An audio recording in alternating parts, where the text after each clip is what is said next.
ભરૂચમાં દૂધધારા ડેરીની ચૂંટણીનું પરિણામ જાહેર થયું છે। વર્તમાન ચેરમેન ઘનશ્યામ પટેલની પેનલની ભવ્ય જીત થઈ છે। વાગરાના ધારાસભ્ય અરુણસિંહ રાણાની પેનલની હાર થઈ છે। પૂર્વ ધારાસભ્ય અને છોટુ વસાવાના પુત્ર મહેશ વસાવાની પણ હાર થઈ।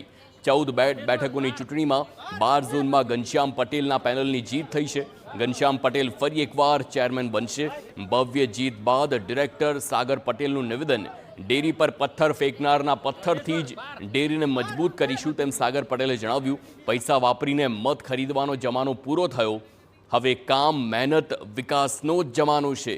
ભરૂચ ડિસ્ટ્રિક્ટ બેંકની ચૂંટણી લડવાની પણ જાહેરાત કરવામાં આવી। જો જુઠ્ઠાઓનો જમાનો પૂરો થઈ ગયો, પૈસા વાપરીને મત ખરીદવાનો જમાનો પણ આ ભારતીય જનતા પાર્ટીના રાજમાં પૂરો થયો। હવે તો કામ, મહેનત અને વિકાસ એનો જ જમાનો છે।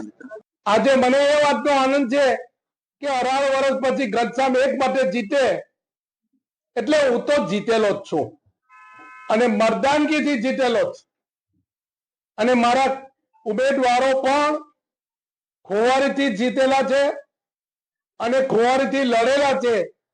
પૈસાના જોડે 1-2-3 મતની લે મૂક મોટા પ્રમાણમાં કરીને એમને જીત હાંસલ કરી છે, પણ મેં મારી જાતને મને ભરોસો છે કે હું જીતેલો છું।